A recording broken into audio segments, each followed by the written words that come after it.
de una vez. Listo. Listo. Bueno, pues hola amigos, hola viajeros de Atando Libros. El día de hoy estamos con Alan Valdés. Alan, te doy la bienvenida a Atando Libros. Muchas gracias por aceptar charlar con nosotros. No, más bien yo contento de estar aquí en el programa y veamos qué sucede. Yo estoy muy emocionado.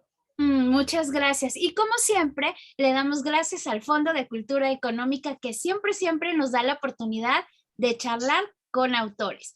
Y bueno, en esta ocasión estamos con Alan Valdés, que es de Chihuahua, naciste en 1992 y obviamente pues eres un poeta mexicano licenciado en Letras Españolas por la Universidad Autónoma de Chihuahua.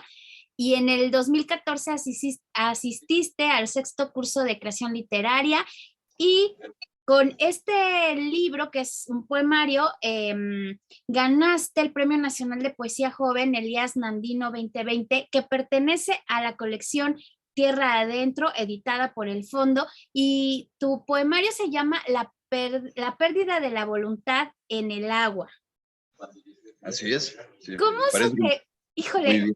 yo lo leí, mira, esta entrevista va a ser un poco diferente porque a mí me gusta mucho hablar de lo que a mí me hizo sentir el libro y sobre eso vamos como platicando, ¿no? No tanto como la entrevista. Pero me Sí, llama mucho la atención que hablas del agua en una gran parte de este poemario, del agua en sus distintas formas. ¿Por qué esa obsesión con el agua? pues primero como la forma y como la pretensión del libro era discutir el concepto de memoria.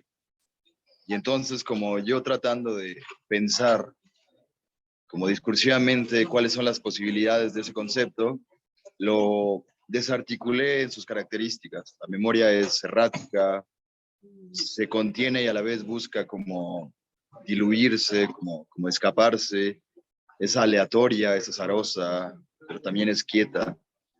Y como tratando de pensar qué otra cosa es o se comporta de esa forma, me llegó el concepto de agua. Entonces todo el libro ensaya en paralelo las posibilidades enunciativas de hablar de la memoria a la vez que discuto la metáfora del agua, pues. Y justo ese es el tránsito, en su proximidad, en su distancia, en su reafirmación y en su negación de esas dos palabras juntas, pues ahí está la apuesta conceptual del libro. Claro, quiero corregir, perdón, yo aquí tengo mis anotaciones. Es un ensayo, pero me parece que tiene tintes de poema, de repente, y con una estructura un poco diferente.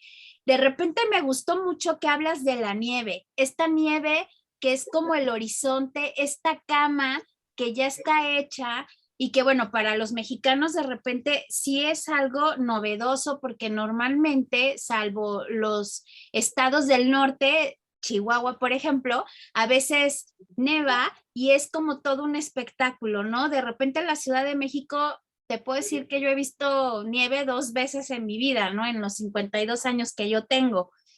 Pero hablas de cosas que de repente alrededor uno a veces pasa sin poner atención y eso es lo que a mí me gustó de tu ensayo porque hablas de la nieve, que es algo pues que de repente como mexicanos es ajeno, pero también hablas de estas cuestiones de cómo las pequeñas cosas nos van llevando a reflexiones muy interesantes, ¿no? Como la rutina, por ejemplo.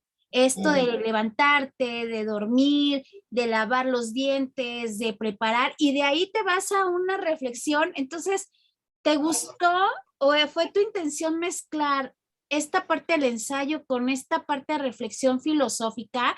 Porque a veces me parece que va por ahí también el asunto. Claro. Primero me llama mucho la atención algo. Hace rato en otra conversación, justo la persona que me entrevistó había cargado como las ambiciones del texto hacia una cosa más narrativa.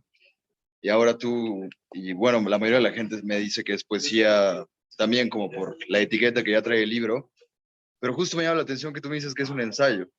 Y entonces como antes de dialogar con lo que me comentas, como ahí está la primera como ambición o pretensión del libro, que es generar un discurso híbrido.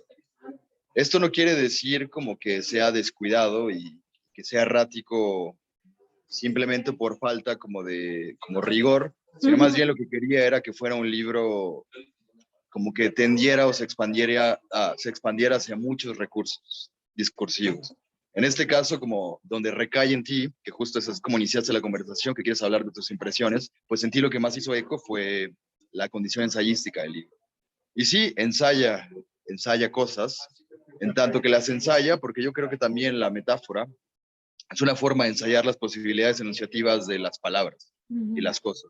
Entonces, digamos, cuando se metaforiza algo, tú pones dos elementos que en lo cotidiano, en el mundo, en esto, no están juntos. Y la metáfora lo que hace es juntarlos y hacer que empaticen, que compartan y que se transmine como la potencia discursiva de una palabra a otra y viceversa. Y esa particularidad es como un poco de lo que yo estaba tratando como de indagar en este libro. Sí es un ensayo, pero es un ensayo entendiendo como indagación, como exploración, como búsqueda, Sí, claro. no como respuesta, porque yo no trato de responder aquí, trato de preguntar. El libro es una gran pregunta que no sé si acabe como, yo no sé si respondo, más bien los lectores me van a decir o dirán si yo respondí algo. Y esta cosa de lo cotidiano y de las minucias y de las pequeñeces de lo cotidiano, mi atención recae ahí porque es lo primero que me interpela. O sea, ese es mi carácter como autor. Las cosas inmediatas, lo que está cercano, me interpela y entonces trato de saber si las cosas al estar tan cerca como pudieran adquirir otra relevancia que no fuera más allá de su cosa ornamental o pragmática. Y entonces mi apuesta poética es justo tratar de encontrar ese hallazgo no pragmático y no ornamental, sino otra cosa, algo que nos diga más de lo que ya es. Y por ahí viene pues esa conversación. Sí, claro. Y como decías, nada más como para anotar, no es en toda forma un ensayo, porque obviamente pues tiene sus reglas el ensayo, pero yo creo que sí es esta búsqueda de darle cierto significado. Y te voy a decir algo, creo que la parte de toda la lectura, lejos de contestarnos estas preguntas, nos haces y nos llevas a reflexionar qué tanto observa uno las cosas que tiene alrededor y hacia dónde te lleva el darte cuenta de que, te pongo el ejemplo, hablas del David de la colonia Roma. Yo vivo a pocas cuadras de ese David, nací en la Roma, soy romana, me fascina mi colonia y ese lugar era mi campo de juegos cuando yo salía de la primaria y de la secundaria y de la prepa, de ahí cerquita el ángulo. Entonces, ya das por hecho las cosas, o sea, como humano, ¿no? Como persona. Dices, bueno, el David, sí, oye, nos vemos en el David. El David es mi lugar de juegos, esto por donde tengo que pasar para ir a la oficina, es el lugar donde de repente vas al mercado, pero tú le das otro contexto, o sea, tomas esta figura y la escultura del David y te centras en los glúteos, ¿no?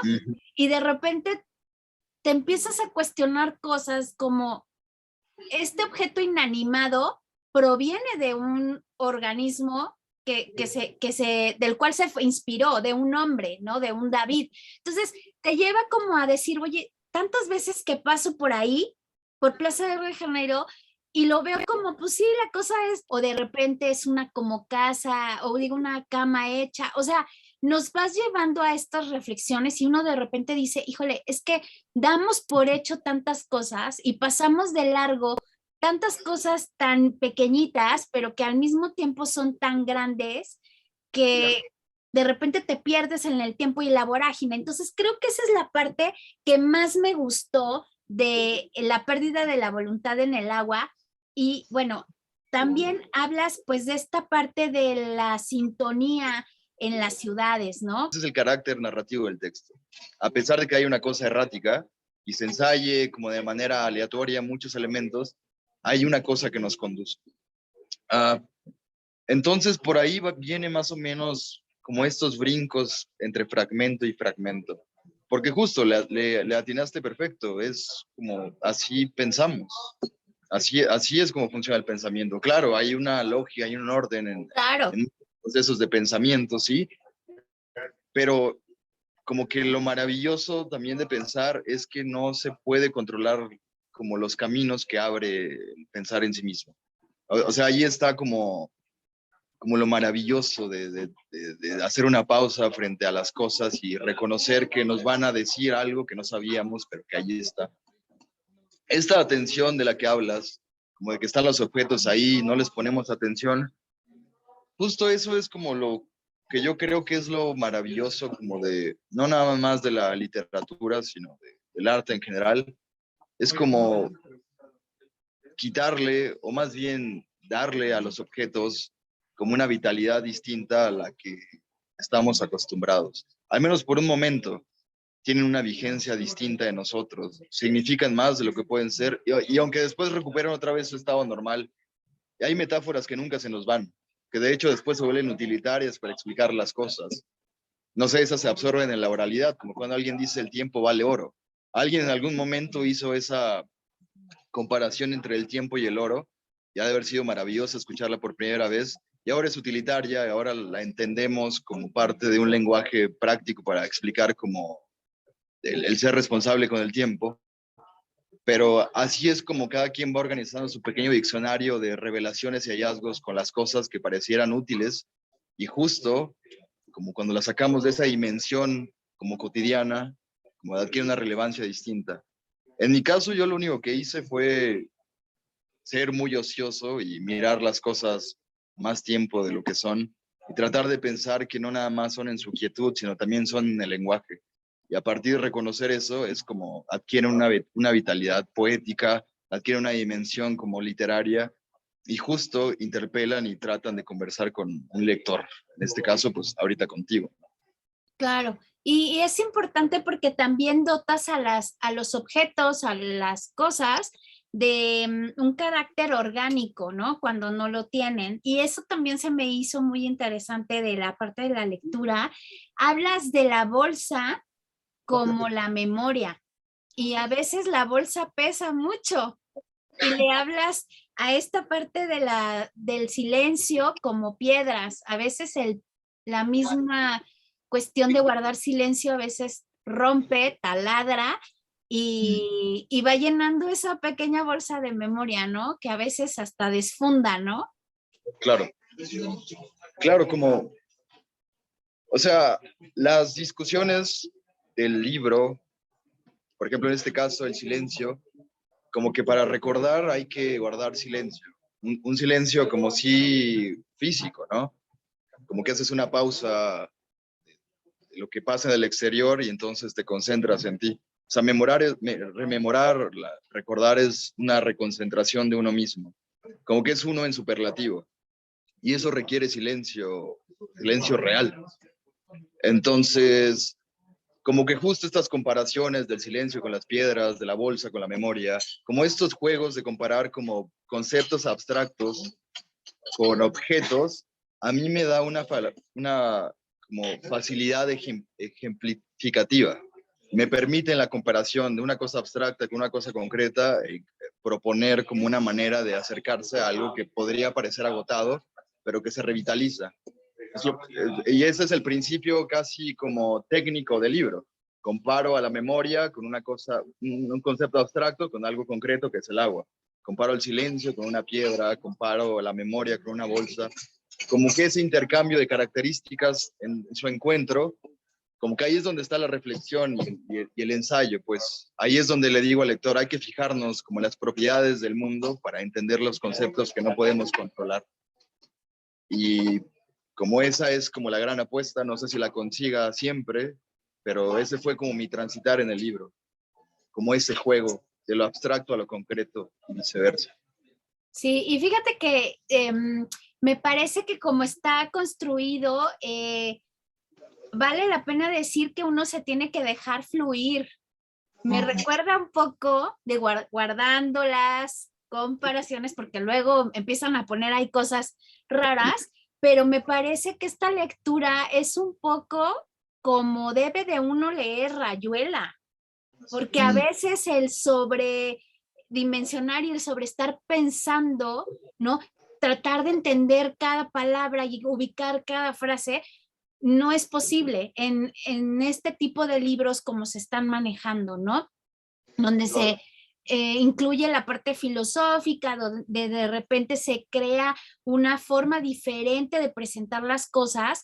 Entonces me recordó mucho esta parte cuando empecé a leer Rayuela. Te juro que quise leerla 3 veces y hasta la última logré hacerlo, igual porque las veces anteriores me faltaba vida, me faltaba, como dice mi amigo Héctor Infanzón, vivir y ensuciarme un poco del arrabal. Entonces creo que esta lectura me recordó a esa parte. Creo que el dejarte ir cuando empiezas con la primera página de este ensayo que haces, va a ser más gozosa la experiencia. No sé qué opines. Claro, yo, o sea, atendiendo un poco la comparación, o sea, transitando con ella, pienso que también una de las ambiciones del libro era justo como proponer, o más bien como hacer una reflexión como de los hábitos de lectura, sobre todo atendiendo a los libros de poesía. Como pensar qué es un libro de poesía, como que trato de preguntarme eso a partir de la forma en la que está dispuesta el texto. Y justo como yo no tengo la respuesta, esta es una tentativa de pregunta, no es una tentativa de respuesta este libro. Y justo como que también quería, a partir de hacerlo fragmentario, quería asumir que el lector como abriera cualquier página y en esa página estuviera el principio o el fin del mismo libro. Como descomponer el orden natural al que estamos acostumbrados a leer. Si de por sí ya leer poesía como implica como o está como peyorativamente entendida como una cosa medio elitista, como que necesitas tener como hasta una disposición anímica para entenderla, yo dije, no, como que aquí el lector debe ser libre de interpretar mi texto desde el lugar donde más se le acomode. Y esa libertad viene donde yo propongo que no hay un inicio ni un final y que se puede interrumpir y que puedes saltártelo. No es una instrucción declarada como en Rayuela, pero sí hay la intención de que este texto más bien no se defina como por lo que yo pueda decir, sino más bien que el lector como genere su propia bitácora de lectura. Y eso para mí sería como el fin más deseable para mí en este libro. Ahora, justo como que pienso que puede ser como en un primer momento, y ese es como la desventaja de un libro así, como que puede abrumar, porque parece como que todo el tiempo está siendo propositivo en imágenes, como un golpeteo. Ujú. Eso, más allá de que parezca una virtud como de lo que se está diciendo, el lector también se va a cansar, ¿no? Yo como que asumo que eso puede ser una de las cosas que le ocurran al lector de ese libro. Sin embargo, también pienso como que en estos ataques obsesivos y ansiosos de estar pensando una cosa, justo eso ocurre. O sea, este libro es como mi obsesión, como llevar a las últimas consecuencias mi obsesión por entender qué es la memoria a partir de compararla con el agua. O sea, este libro es un libro ansioso. Y entonces, si eso le ocurre al lector, quiere decir que transmití un poco de mi propio proceso de escritura. Ya, yo no podría decir como, no tengo yo la última palabra, la tiene el lector. Yo ahí creo que se cierra el proceso de escritura de mi libro en el lector. Entonces ya veremos qué se dice, pero justo como en la flexibilidad de la interpretación de este texto es donde está, yo creo que la mayor apuesta de lo que yo escribí. Claro. Y bueno, ya estamos llegando al final de esta charla y yo quisiera preguntarte, ¿qué recomendación le darías a una persona que quiera leer tu libro? Bueno, primero, no sé si es recomendación, advertencia o las dos cosas conviven. Primero que no se deje como intimidar o engañar porque atrás diga poesía. Primero como que hay que quitar de ese lugar medio inaccesible o distante a los lectores. O sea, este es un libro sí que es una reflexión poética sobre unas cosas, pero no tanto un libro de poesía. Entonces, a partir de ahí, que justo como que su experiencia lectora, su emoción, sus posibilidades como lector y su interpretación son tan vigentes como las de cualquiera. Si hay momentos de que sean inaccesibles, no pasa nada. O sea, nadie está comprometido a entenderlo todo. Y justo con la mínima cantidad o con la mayor cantidad de posibilidades que este libro le dé a un lector, ahí ya hay una ganancia. O sea, no hay que entenderlo todo, no es una obligación, no es escolar este ejercicio, es más bien como justo, es alguien compartió su experiencia y en el acercamiento al otro ahí se funda como el libro. No antes y no después, sino en ese presente que es la lectura. Y justo ahí lo que quede, si es que algo queda, pues es eso, no más. Pues yo lo que diría es, déjate ir en esta lectura, La pérdida de la voluntad, pérdida de voluntad en el agua, de Alan Valdés. Y a mí una parte que me gustó mucho cuando empecé a leerlo es esta, ¿no? Dice, a veces la nieve es horizonte y no hay nada más que decir sobre ella, pero hoy parece una cobija desacomodada después de que alguien se ha levantado. Y bueno, yo creo que hay que, pues, dejarse fluir, dejar que el mismo texto te vaya haciendo sentir cosas y también automáticamente vas a estar reflexionando. Y bueno, Alan, te agradezco muchísimo la oportunidad de charlar contigo a través de, pues, la oportunidad que el Fondo de Cultura Económica nos brinda siempre de platicar con autores como tú. Te quiero agradecer muchísimo tu tiempo. No, yo más bien, yo estoy muy agradecido. Son pocas las oportunidades que hay para hablar de poesía y si esto ocurrió hoy, pues es gracias a la literatura. Y yo encantado, Angélica, pues a la audiencia, les mando un saludo y nos vemos en la siguiente. Claro, ¿nos puedes dar tus redes sociales por si alguien se quiere comunicar, poner en contacto, comentar? Uh, no tengo redes sociales por el momento. Lo Ok, siento. Yo creo que ya debo abrir porque sí me han pedido y pues no al tengo. menos abre Twitter, al Ok, menos, ¿no? voy a hacer tu caso. Que no te sea tan complicado, con 140 caracteres, bueno, ya son más, puedes ahí recibir retro o Facebook, no sé. Ahí cuando la tengas, ojalá que nos puedas compartir. Estamos anotando libros. Recuerden, amigos, que bueno, estamos en las redes sociales TikTok, Facebook, Instagram. Y esta entrevista se verá en el canal de YouTube de Atando Libros. Y bueno, Alan, muchas gracias y pues esperamos verte a la próxima. Segura que sí. Gracias, Angélica. Nos vemos pronto. Gracias, cuídate. Bye.